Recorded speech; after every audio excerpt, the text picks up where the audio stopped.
Good evening, good morning, and good afternoon to everyone who's here today. And greetings from Winchester, Virginia, where I am. I'm Liz England. I'm the founder of the Career Path Development Professional Learning Network of Tesol International Association. And I am so delighted to welcome you all here today for this first ever Tesol CPD event, which is our sneak peek of the Tesol Convention 2022. It's a big day for us in Tesol because we have not been together for 3 years for a face-to-face convention. And so we thought that what we might do in our program of webinars to offer a chance for those of us who will be attending, for those who are only attending virtually, and for those who still aren't sure if they're attending or not. This session is for anyone who is interested in Tesol career path development, which is everybody. And we're all so starving for the face-to-face, the hugs, the greetings, and the opportunity to be together.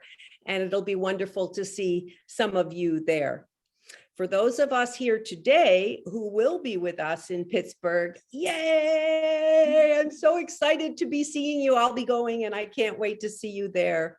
But for those of us on virtual Tesol, yay to you too, because we know well how to do virtual meetings after this long period of learning how to use Zoom and trying to be resilient and cheerful. And sometimes we're not so resilient and we're not so cheerful, and nothing is off the table. We all can share our own experiences because these are what make us authentic. And this is what Tesol is. We are authentic. We are professionals. And when we go in that classroom, it's who we are that the students see. And when we're together on Zoom and we can let our hair down a little bit, it's a chance to recharge. And today, I hope we'll have a chance to do that. For those whom we'll meet today and maybe soon somewhere else who won't be attending Tesol, we welcome you too, and we hope we'll see you soon in person or on Zoom. So everyone is welcome. Thank you all for coming. And thank you for joining us. We have a really, truly excellent lineup of speakers. I'm going to be singing Linda Chu's wonders and fantastic organization skills in a minute. But I wanted to say that we're wanting you, the participants, to get ready for a wonderful hour of learning and sharing in Tesol style. That's what we do at Tesol CPD. I love Tesol, but most of all, I love Tesol CPD. And we have an extraordinary and diverse group of over almost 2,000 teachers worldwide between our list on Tesol International community as well as on Facebook. We have perspectives, we have points of view, we have experiences that really encompass the whole globe. We're so lucky for that. For me, the Tesol International Association Convention is the place in the world where I feel at home. I'm American born, US citizen. I've lived in Egypt and Hong Kong. I've lived in Indonesia. I've traveled around the world, and I've been very fortunate in that way. But it's at the Tesol Convention that I truly feel at home. And I love being able to see my students, colleagues, former colleagues at the Tesol Convention. So my career path has really been shaped in a way by the Tesol Convention. And I could talk to you all night about it, but I won't. I welcome you, and I'm so glad you're all here. I can't wait to hear from these extraordinary speakers that Linda has so generously found for us, and they have so generously volunteered their time, some of them very, very late in their workday because they're in a time zone far away. But before closing, I want to express thoughts in many of our hearts today And as we join, let us remember our beloved colleagues in the Ukraine. CPD PLN supports our colleagues, our friends, our students, our former colleagues and friends all over the world. And as we all rightly donate and grieve the loss of these innocent people, it's worth noting that we support them in crisis and far away and close by. May peace come soon to that country. And may we in Tesol CPD help you if you are one of those teachers who is affiliated, associated, a student with Ukraine, or anywhere else in the world where there is a crisis, because there are crises in other parts of the world too. We're reminded of that, as one of our members said to me, you know, we're all in this together. It doesn't matter where it happens. It reminds us of how what we do is important, and it affects everyone. We're a community. Thank you again to our wonderful presenters who are here and to the participants who are joining us. Most of all, I wish to thank publicly and especially Linda Chu. Linda has organized this event as she does all of our webinars, and she does this extraordinary work as a volunteer, just like most Tesolers. Almost all of us are volunteers. Today's program is organized by this amazing, the intrepid, and the wonderful Linda Chu, our Tesol CPD webinar moderator. We also have with us a number of our other leaders. Linda is going to introduce those to you now. Linda, the floor is yours. Thank you all and welcome. Well, thank you so much, Liz, for that lovely introduction. I hope I can live up to that wonderful introduction you gave me. And I would also like to echo your sentiment for our colleagues in Ukraine and elsewhere where there's a lot of unrest and trouble brewing. And I'm so glad that we have reached out to everyone and would welcome anyone who would like to chat about that. And so anyway, I am really excited about this webinar.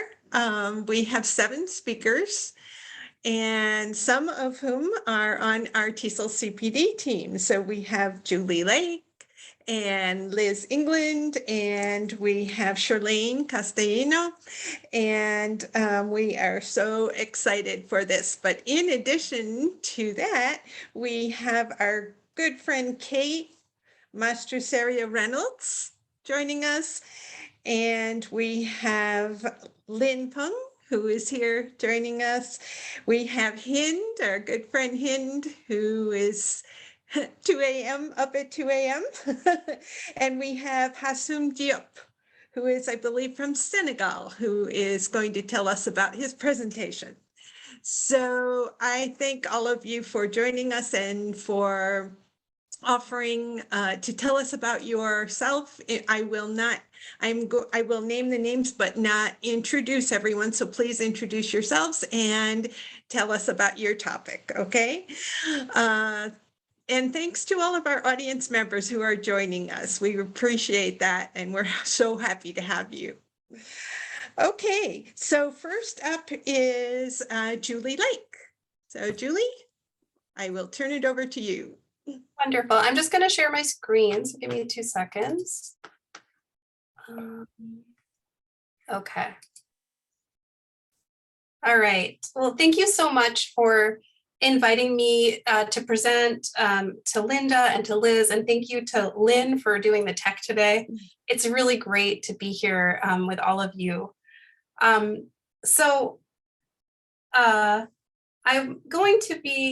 name is Julie Lake, and I'm a legal English professor at Georgetown Law, and I'm really solidly in the ESP, or the English for Specific Purposes part of the Tesol world.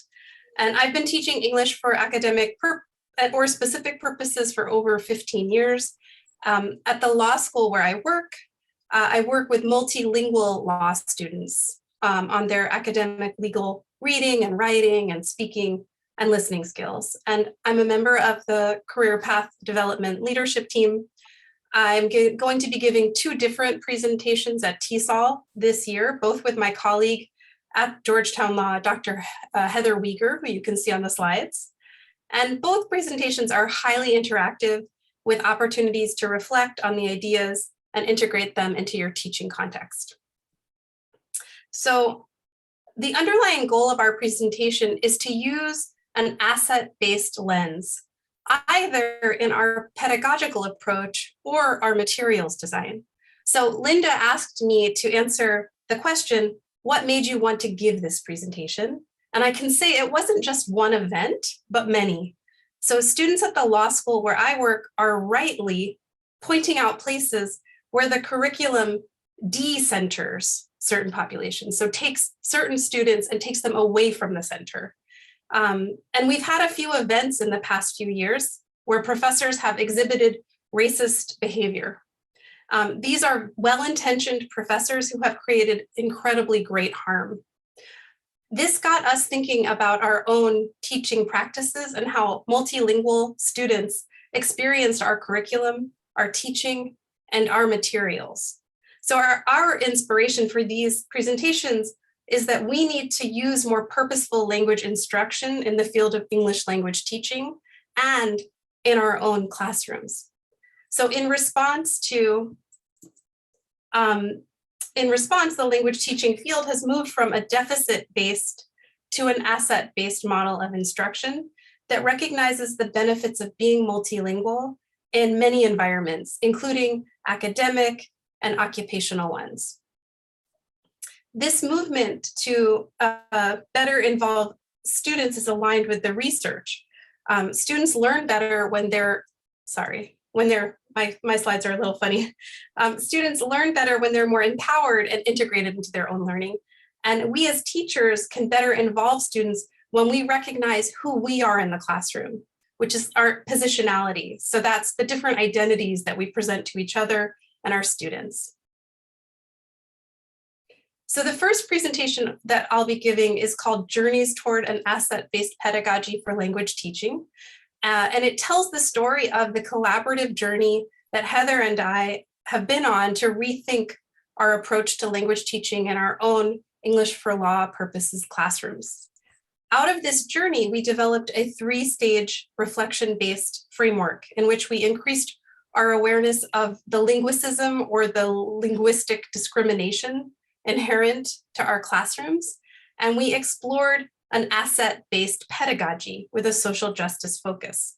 We will talk about the importance of accountability partners, analysis and reflection, and student partners. In this presentation, participants will have an opportunity to reflect on their own classroom practices and find ways to integrate the reflection-based frameworks into their own teaching practice.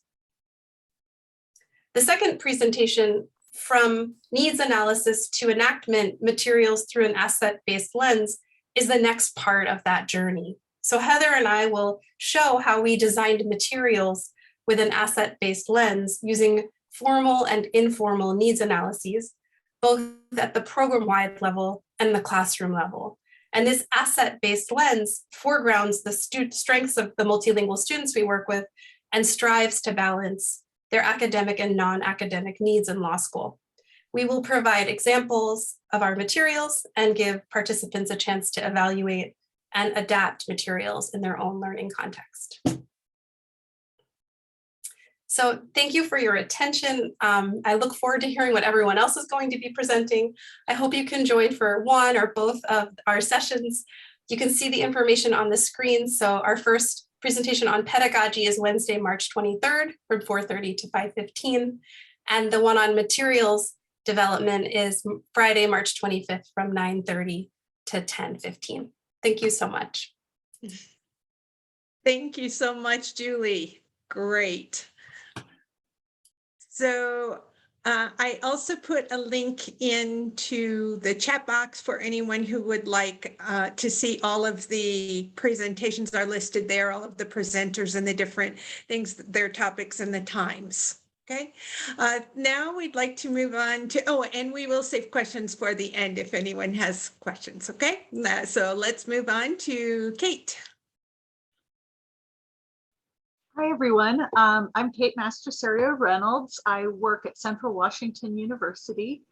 I've been a teacher educator in Tesol for a very long time and spend a lot of my energies looking at teacher education as I spend most of my days teaching pre-service and in-service teachers.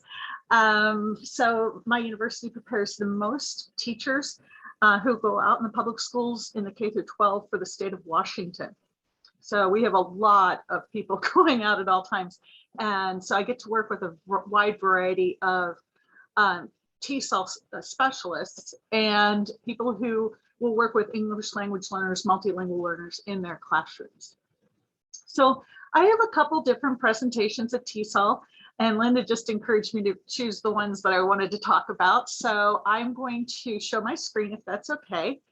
And I picked the ones that I thought, frankly, that most people might not, know much about my work in this, and that because it's an on-site thing, there might be people who are maybe not as, I don't know, pulled to this kind of session. So that was my thought there. So the first one is exceptional ELLs. I hope you all can see that. Can you see that? Mm-hmm. And it's really based on my work with Dr. Wendy Castillo at Central, who is a special education teacher educator. And we've spent a lot of time, learning from each other. And we thought we would share strategies for teacher educators on preparing their teachers to work with high incidence exceptionalities. Wendy and I have worked together 5 years now. And she was the one who really highlighted for me the use of the concept exceptional and exceptionalities. And oftentimes in TESOL, we refer to people with disabilities. And that is, again, that kind of deficit model, right? And so really the exceptionalities just deals, embraces the fact that they might be a little different, but still have lots of strengths. And so we brought into our talk together. She won't be able to be there in person, unfortunately, so she had to record a lot of her parts. But high incidence disabilities or exceptionalities, she actually wrote the disabilities there, include emotional behavioral disorder, learning disabilities, mild intellectual, high functioning autism, ADD, ADHD, and speech language impairment versus low incidence exceptionalities would be things like visual challenges, hearing impairment, deafness, blindness, deaf-blind, significant intellectual disabilities, and so forth. So this talk is really about how ELL educators can be better prepared to work with multilingual learners who happen to have some of the high incidence exceptionalities. Generally speaking, high incidence exceptionalities are the ones that we are most likely to encounter and need to be able to, learners we need to be able to work with in our classrooms and collaborate well with our special education colleagues. So we talk about learners with dyslexia, learners with dysgraphia, learners with language disorders, learners with ADHD, ADD, and finally, learners with autism. Autism has just been reclassified as a high incidence exceptionality. So focusing on both what the category and the challenge is about, but also ways, the strengths the students bring to the classroom, ways that we can best support them in our work. So that's one of the talks that I'll be doing with Wendy, Cyber Wendy. I wish she was going to be able to be there. I was so excited to introduce her to TESOL. Anyway, the other talk I'm going to be doing is for it's the TEIS, the Teacher Educator Intersection Academic Session. So it's one of many different presentations. And this one is, the session's called Preparing TESOL Professionals to be Teacher Leaders. And it's really about collaborative leadership with colleagues in Qatar. I spent 2 years as the Associate Director of the Foundation Program at Qatar University, which was kind of like an Associate Dean, because there were 150 teachers in the teacher education program there. Or, excuse me, the ELL program there, so not teacher education, the ELL program there. So I will be talking about how I led this very large group of people during a time in which they had to go through a lot of transition. And we basically, in this talk, because I only have a little bit of time, I focused on curricular revision and empowering teachers to conduct curricular revision and trusting them to be able to do that. And so really the first thing was about building trust and listening, and determining what experts had already done, where they were going, what they thought they should do, and conferring with experts in our network, and then collaboratively setting goals, benchmarks, and success criteria in our revision. And then finally empowering those teacher leaders to be able to make those changes to the program and to set them forth. And so really I was kind of this guide on the side, and it was awesome because, you know, while I was officially the leader, I felt in many ways, I was just this person encouraging, kind of helping them see the process and not necessarily enforcing my view of how this should go. I really moved back and released control, which is so hard to do. We all have had micromanager leaders. So that's one of the things I had to work through, is just how do you empower and how do you steer without, you know, getting too involved and usurping the process. And then the second part is really the strategic planning and budgeting. And that was a really important division endeavor that we needed to do. What during my time there was to develop a 5-year strategic plan and to look at the budget against that strategic plan. And many of the teacher educators I worked, or teacher leaders I worked with, were not comfortable with these processes at all. And often they would come to me and say, I really have no idea what I'm doing. So we first decided that we would bring in people who were experts in strategic planning and budgeting to work with the whole group. While I knew it, I didn't want them to feel like I was enforcing certain things on them. So really just getting people to be comfortable with the skills and the processes, again, just showing them the path, but not really showing them the specifics. So I basically showed them how to engage with these items, what a budget looked like, not what we were going to allocate toward the budget, but what they looked like, what strategic goals looked like. And then I guided the process, but didn't tell them the specifics that I wanted them to achieve. Of course, I got to input, but it was really about empowering people. So I'm going to talk in more detail about that. So those are 2 things I thought I'd mention. And if y'all have a chance to come by the sessions, I would really like that. And really, that's it.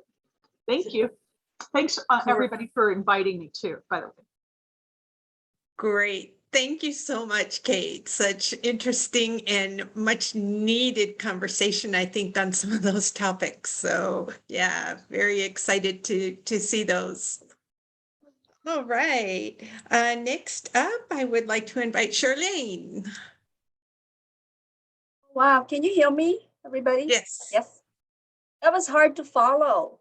Julie and Kate, I don't even have a slide presentation to share with you. It's okay. So, but I also would like to welcome you to this wonderful webinar, a sneak peek of TESOL 2022.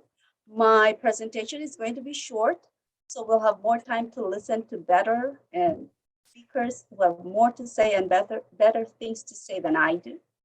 But I am Charlene Castellino, and I am the director of a small intensive English program in Littleton, Colorado.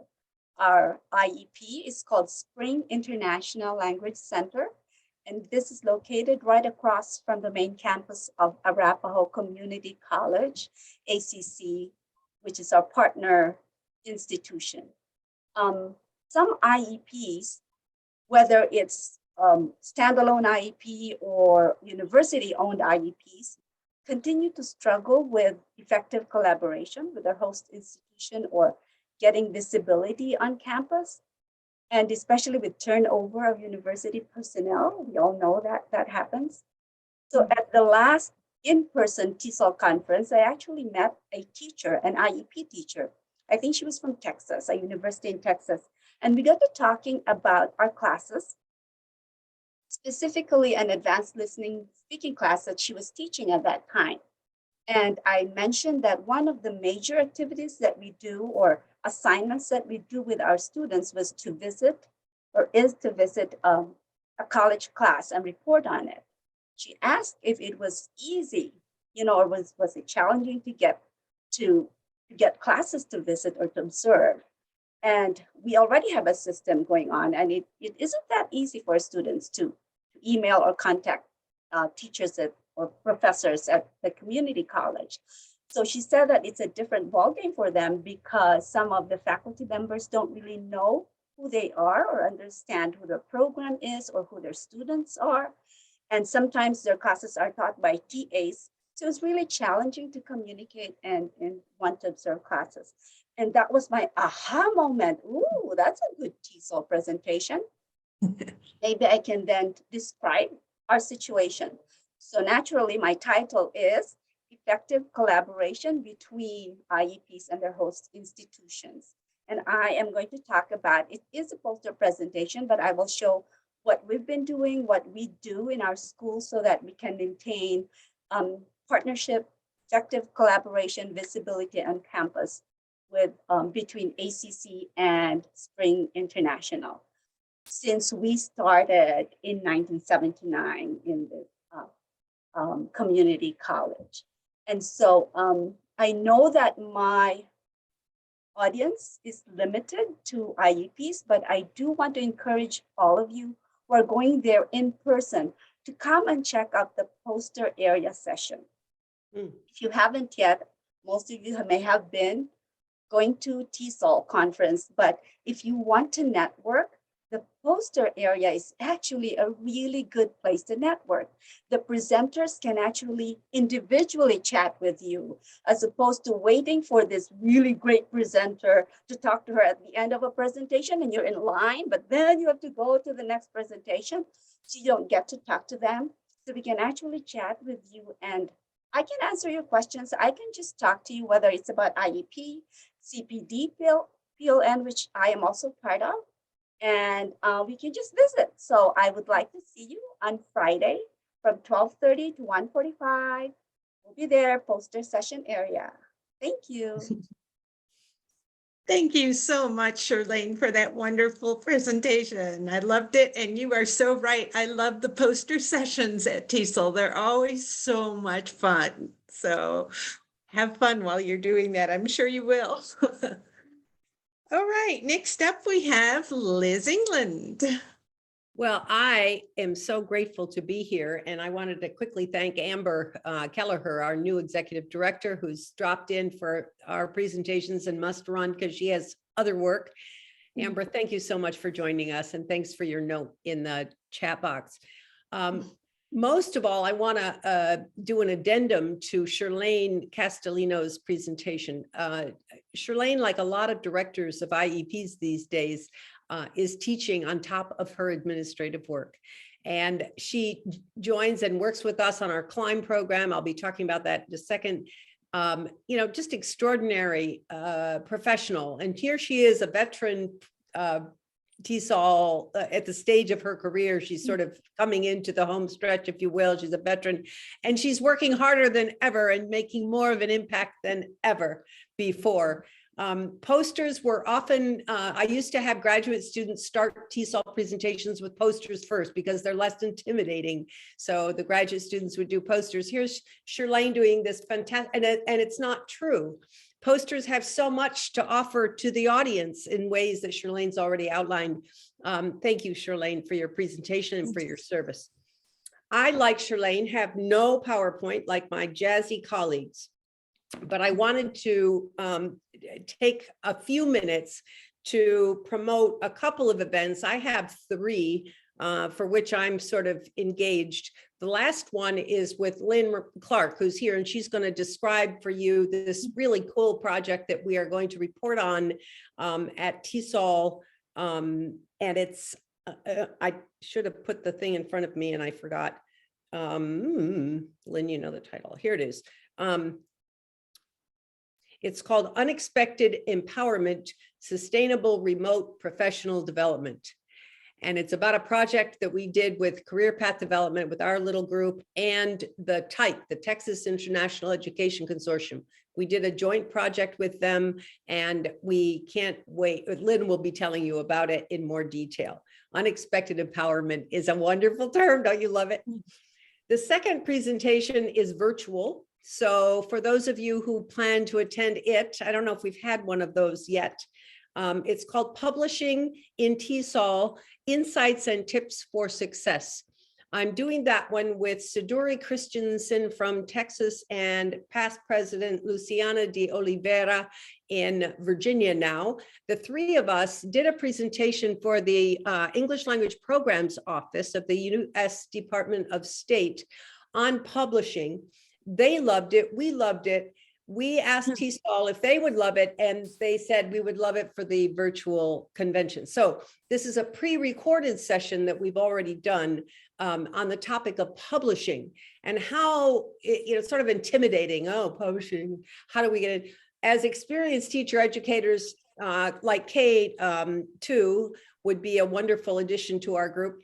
The 3 of us are going to talk about stories a little bit. We love to tell stories in TESOL. TESOLers love to tell their stories. We're going to talk about different sort of directions to take to get into the world of publishing, without turning yourself inside out or into some kind of statistics geek. It's not about that. So join us for that one. The one I want to spend my time on is the TESOL Career Path Development Networking Session. It will be at 12 noon on Thursday, the 24th of March, at room 336 at the Convention Center. You can find it on the app if you're registered for the convention, or you could send me an email or whatever. We'd be happy to give you the information. We're going to beam in our leadership team who aren't attending. Those who are, Shirlane and Julie and I, and maybe Damon, who's not here today, but volunteers can't always come. They have lives. And I am just thrilled always when we have a leadership meeting and we end up with everybody there, because there's so many things for us to be doing now. So a chance for me to thank with my heart those folks who come to these monthly meetings we have for leadership. This event, though, is going to be designed to help us to move forward into 2023 with TESOL Career Path Development. I think TESOL's finest community of practice. We have now as you know, a webinar series program each year. We've probably done, Linda will know the details. Lynn knows how many people come. We keep track of all this. 40 or 50 webinars we've done so far with incredible, and some of them very famous, and some who are becoming famous, and some who are brand new to the world of presenting. I'm so grateful that we've had this webinar series and it's gone so well. This event today is an example. Sometimes we do social events. We also have a mentorship program that Shirlane has headed up since the beginning, really, with Linda and me. And Mick King in Qatar actually was the ringleader for it. But this mentorship program is mentee-led. The mentees lead the mentoring. And it is not just women. There is a group that's fab for women in TESOL, but we do men and anyway, we have about 60 people involved. There's a link on Google for applying either as a mentor or a mentee. And it's an extraordinary program. Charlene is, as I mentioned, completely consumed with a very busy work life, and she's moving out of that position. Wei Yu Zhang, who's in Singapore, not with us in the middle of the night from Singapore. She'll be looking at the recording. Hi, Wei Yu. One of our leaders, she's going to take over the mentoring climb program. I'm very proud of the climb program. We'll be talking about that at our networking session too. And last but not least, we really want to get a sense of what the members want. What can we do to really help people to, one, identify their story and be able to understand where they are on their career path, to use these this network, these other colleagues, to get new ideas, to maybe change the course of their career path. We all have stories, or maybe it isn't so complicated. Maybe someone decides they're going to leave TESOL. I have many former students and former colleagues, friends, colleagues who are really considering going into other fields as time passes. But there are many things people do with their TESOL careers. And our task is to give a time and a space to tell your story, whatever it is, authentic. I think the reason we're so successful in this community is that we are authentic. There's no forbidden topic. And so we have the opportunity to discuss many things. TESOL International has been very supportive of our efforts. We now have a collection of materials on a website that we are working on getting up and running. It's not a small task to do that, as you know, volunteers. Damon Anderson has been a rock star. Lynn Clark, oh my gosh, these people have done amazing work. We have little bots that talk to you, and maybe Lynn, you'll put the link to our website there on the chat box. We'll be talking about what we've been doing, and then we will give people a chance to mingle and chat. Most of the hour and a half will be spent mingling and chatting, getting a sense of where people are. And there will be things that come to us leaders that we didn't think of. This is always what happens with our group, and we love it.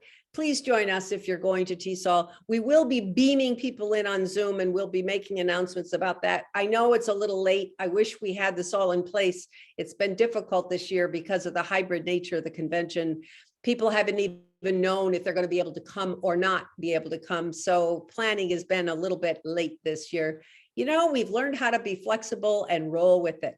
Last comment, Kate is a contributor on a book that I'm working on challenges to English language teaching. And I'm so grateful to her. I want to make sure I got that in. I look forward to seeing you at TESOL in person and hugging and giving a chance for a real conversation. And to those who were going to be on the screen, we'll welcome you and do our best to get you with us too. Linda, thank you so much.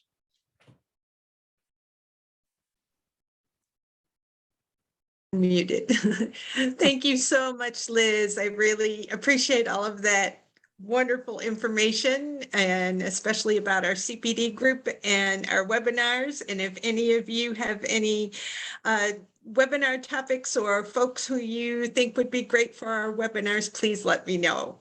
We're always interested in hearing from new folks. So, okay, next up we have Lynn Linvung. Yes, I'm here. All right. Thank you, Lynn. Hi, everyone. Thank you so much for inviting me. And I love what all of you just said. I feel like I connect more dots by listening to you. And also, to a certain extent, I feel like my topic may be forbidden in a way because I representing myself and an organization that I founded. So sometimes doing something privately may feel like a little bit forbidden. So I'm so happy to hear Liz say that it is not forbidden. No, what is forbidden is commercial. You know, yeah. You can't sell something, but what you're doing is different. So that's what's forbidden. Yeah. So let me share with you my screen here. There's a lot on the screen, but I want to share this to give an introduction of who I am. I also teach in an intensive English language program like Charlene. And I also work through an organization that I founded 2 years ago called Edgeling International Academy. And this is a project that I did for this academy. I also have 2 pictures here because they are pictures of Pittsburgh. I live right here in Pittsburgh, and I think that when you come here, you're going to see a mixture of winter and spring. These are pictures that I just took a few days ago. I'm one of the local co-chairs for the convention, but I haven't been asked to do a lot apart from communicating with the team leaders here. I'm also the incoming chair for the Affiliate Network Professional Council. We work with affiliates from all over the world. So it's really nice to see also colleagues from other countries. I recognize a few names here as well. My title of the presentation, I actually have 3 presentations at the convention, but I'm going to talk about just this one. The other ones, one is on output prompting technique, and the other one is on gamifying activities. And those 2 presentations are the results of our 2-year-long research project that is still ongoing. This is based on a project that I did at the beginning of this year, and one thing led to another. I just released an app as well, or not released, but I just introduced an app that I developed also from an inspiration of this project. So let me share with you my motivation.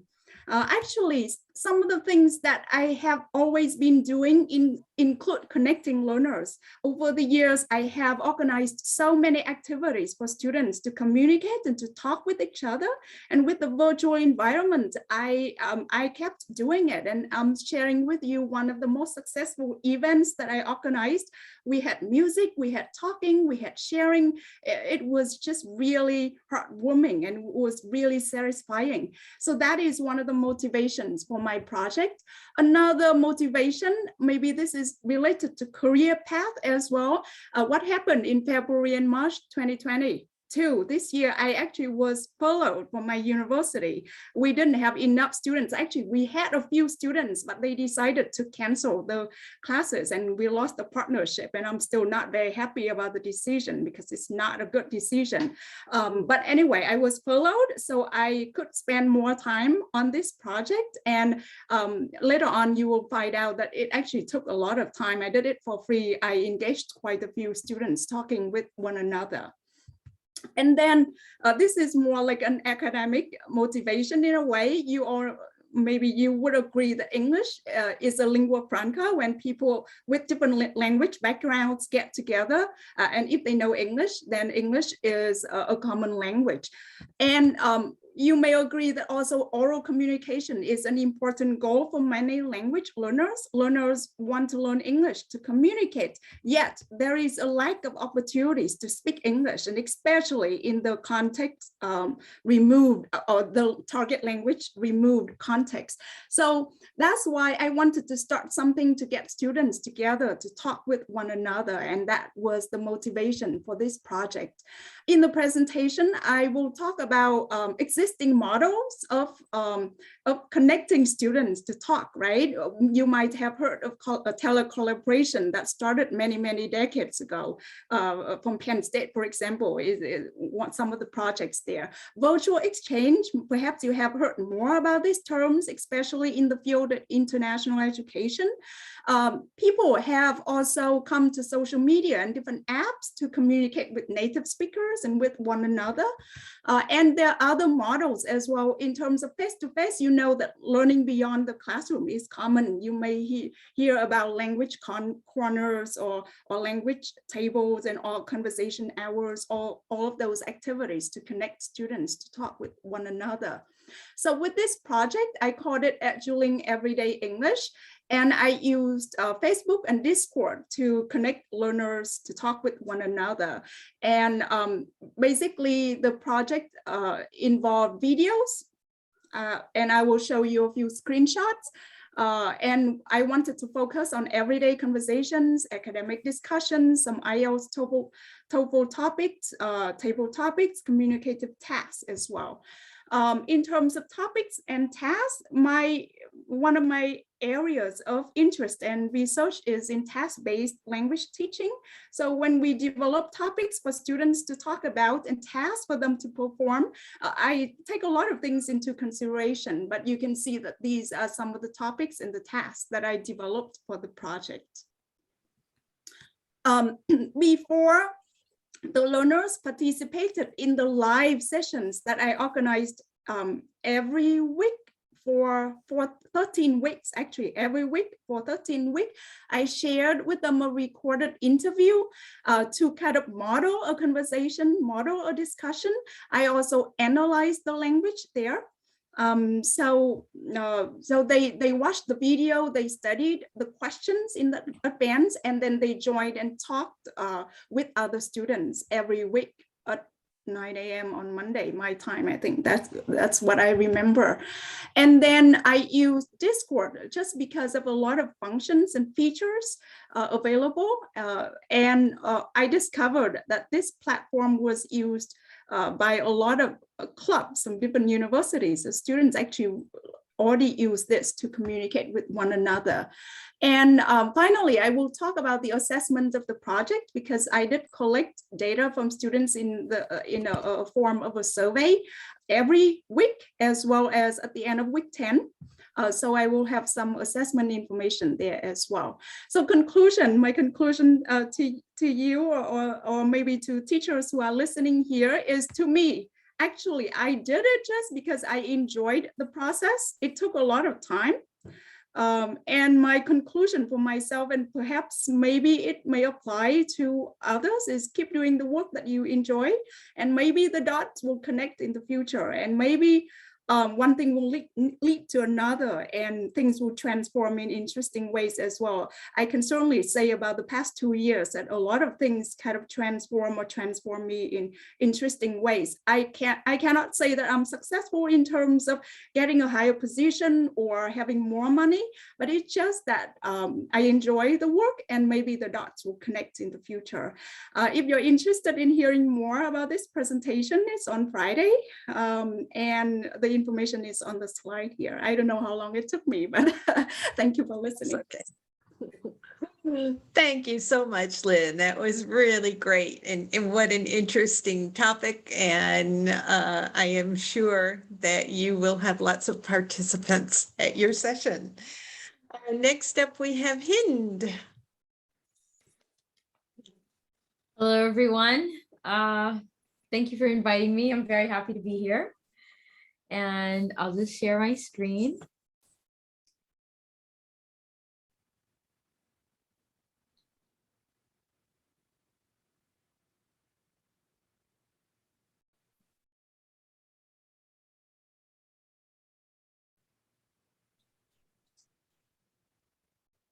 Okay, is it showing? Yeah. Great. Okay, so I'm going to talk a little about our topic.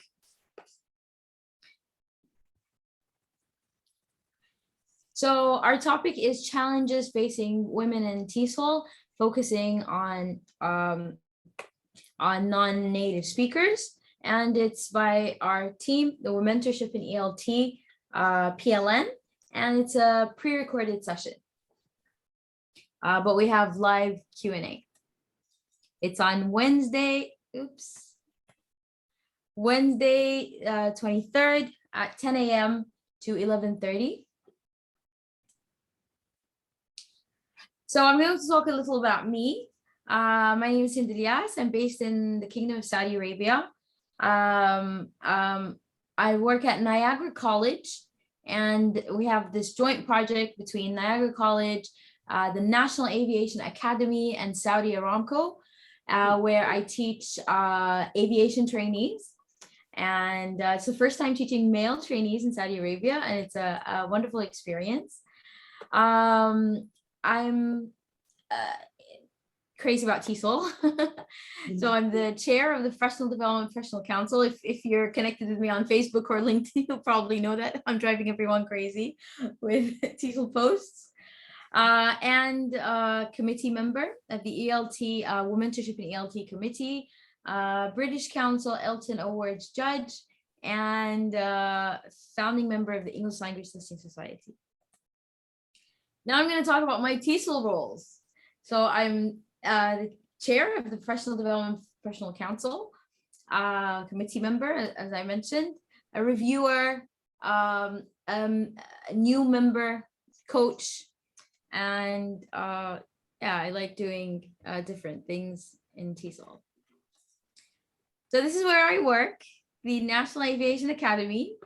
I moved there in October, and it's on the coast, on the Red Sea, really beautiful area, and it's very close to Jeddah, where I lived for 7 years. So it's a great place, and this is what you can see when you leave when I leave my apartment. Very close to the Red Sea. It's beautiful. It's a 15-minute walk from my apartment to the Red Sea, the beach, and it's great. So now I'm going to talk about what we're talking about, our session, and it's basically about our PLN. So this is our group. We have 8 members, including myself. Laura Baker, the founder, Araceli Salas, Elena Seminando, Jennifer Pendergrass, Larissa Hallman, Lenora Harinaka, and Luciana de Oliveira. So what made you give this presentation? Well, first, I'm going to talk about what our presentation is about. We're going to explore the experiences, testimonials of non-native English speaking female educators in the field of Tesol. Their stories reveal accounts of discrimination, injustice, and explore the ways in which women enact their identities and personal goals. So why did we choose this topic? To give voice to women around the world, inspire them to take action. And we're going to hear some real stories, personal stories, and reasons. And this is linked to our vision and mission. Our mission is supporting and empowering women's careers in the field of English language teaching. And this is Mentorship and ELT. It's an initiative to support and empower women in English language teaching to fully develop their career opportunities in multilingual contexts worldwide. And we do this through professional learning and development opportunities that focus on the advancement of women. We have different events, conversations.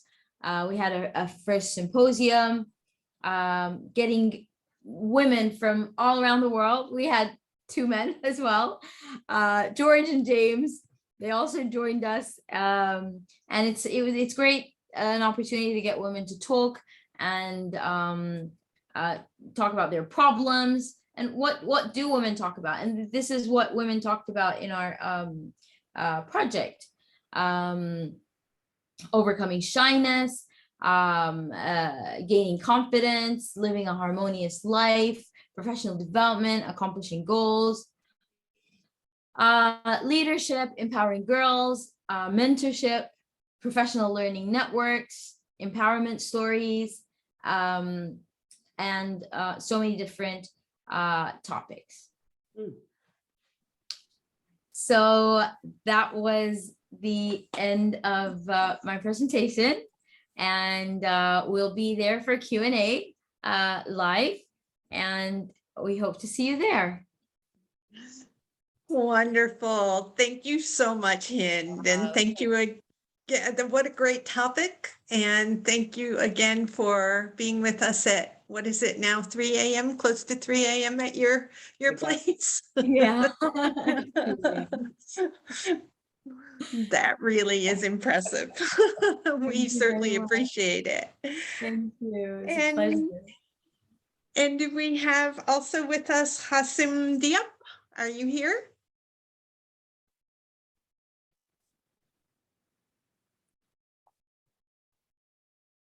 Simdia, are you still with us? I know you were here earlier. No, it looks like he's dropped off. I think this. Oh, Maybe we can give Lynn a chance to talk about our session. Sure, let's do that. And maybe he'll pop back in, and if not, we will continue. So Before, but his internet may not be completely. yeah, it could be. Yeah. Could be. Unfortunately, he was so excited to join us too. He texted me every day. Oh, here's Mohammed's. Yeah. Okay, so we'll turn it over to Lynn. Thank you so much for running the tech for us, Lynn. We really always appreciate that. This No, might be. thank you. Is that him coming in? Sorry, there's somebody else in the waiting room. No, it's not. So I will take this chance because I'm hoping to be fast. Liz has already spoken a little bit about what we are going to be talking together about. This is an in-person session, but I will be recorded, and I'm hoping to have some of our participants also be recorded as well. So our sessions actually, it's with the Texas International Education Consortium. And I don't know how many of you attended our webinar with them. It must have been about 8 months ago now. And one of the webinar was about their pan-regional teacher exchange program. Stephen Croman and Lauren Bedsall talked about the involvement that they had with this program and how when COVID started, the program went online, and all the unexpected outcomes of going online just with no preparation.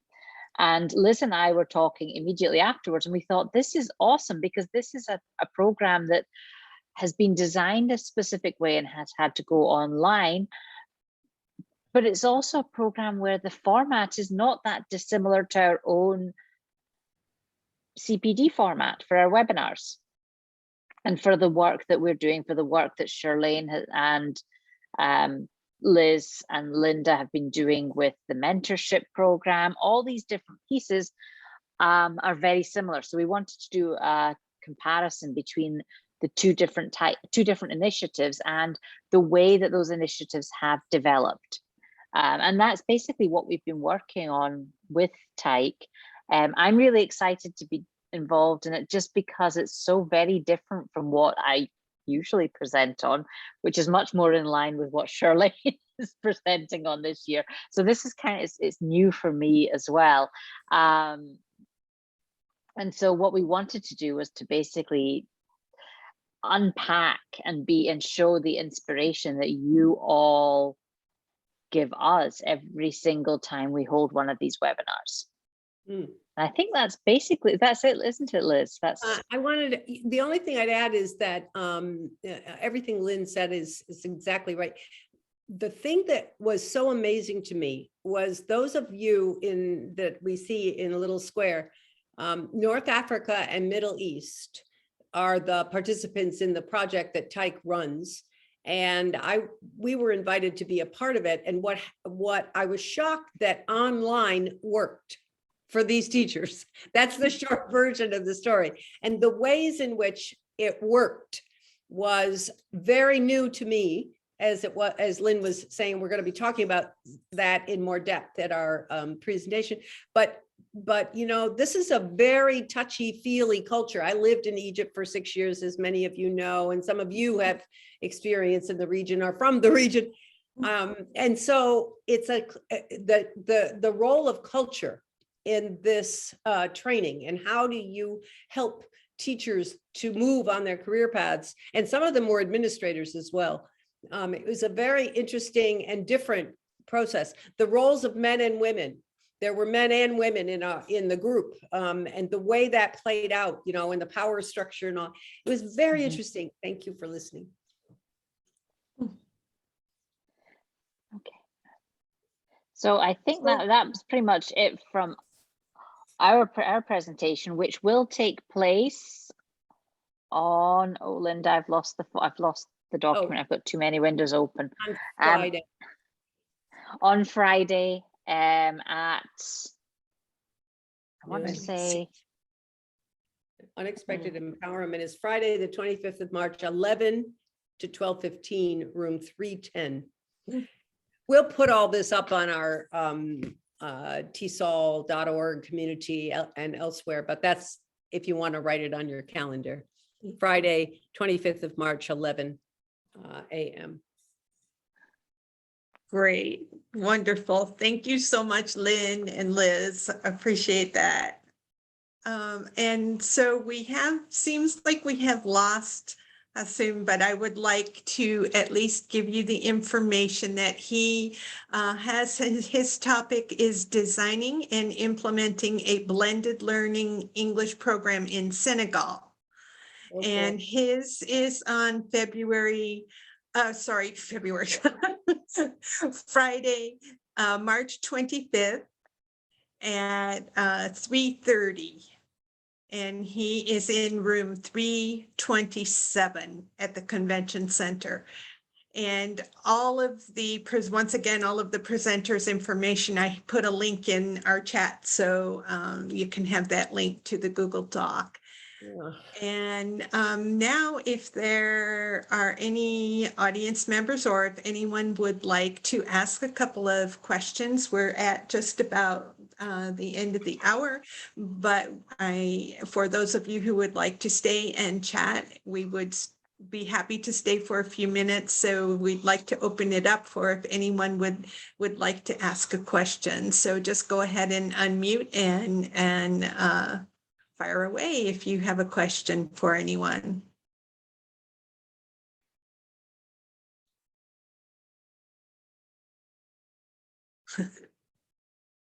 Hi, thanks for coming.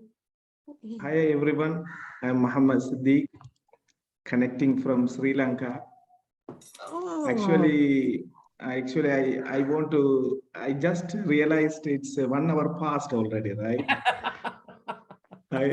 I woke up, it's early morning here, 5:30. But there is a live, right? There is a live, right? So maybe I can yes, watch it later. Yes, it's recorded. Thank you for coming, and we're delighted to have you with us. Thank you, Liz and Linda. Thanks for the information on Facebook. So Mohammed, one of the things that came up in our talking, and this is for everybody, is Kate was talking about high incidence exceptionalities or disability. And Julie is talking about deficit-based, asset-based teaching, moving from deficit to asset. And if you didn't already know that language is so important, the language we use to talk about our professional work is so important. Is it a deficit or is it an asset? Is it a disability or is it a high incidence exceptionality? And there are many others of these that we've kind of invented. At the end of the day, and I would invite all of us as we move through our careers, and I'm old, so I have a lot of years to think about, but all of us here, we probably have over 100 among us, or 200 even.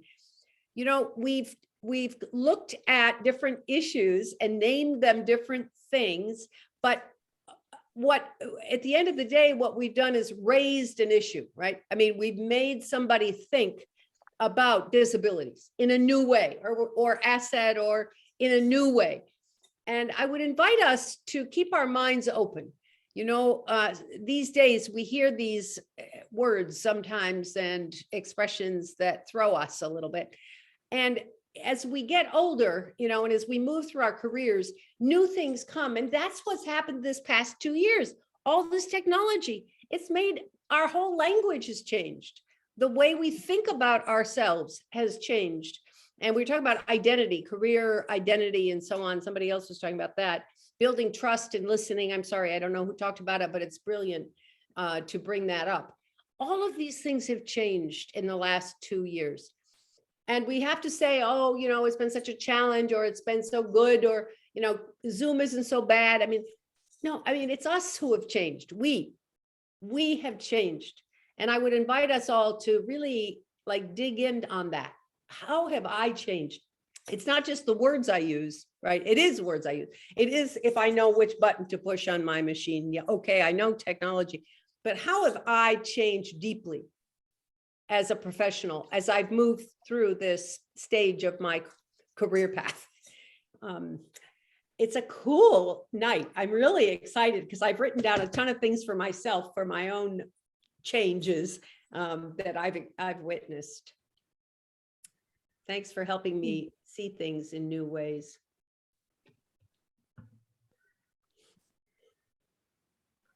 Okay, well, great. I think if we don't have any questions from the audience, I would certainly like to thank all of you really for joining us and for sharing your information. It has been really wonderful. And I'm very sorry that I'm not able to attend in person to, as Liz said, give everyone a hug, but I'm giving you a virtual hug. And I will be there virtually and wish you all well with your presentations and enjoy each other's company, enjoy Tesol, and look forward to our next webinar, which is, when is it? April 11th. So you can stay tuned on our Facebook page and our Tesol site for the information, but it's going to be April 11th at 11 Eastern time with Beatrice Price, and we're looking forward to that. So Hungary, she's in Hungary, yeah. yeah, she's from Hungary, right? So I'll be posting that shortly on our Facebook page and our Tesol site. But thanks so much to all of you for joining us. I really, really appreciate it. And I think we all got lots of great information and look forward to hearing more. So a lot of what we do, one of our traditions is that some of us have to bolt because we have classes, we have children screaming, we have a car that needs to be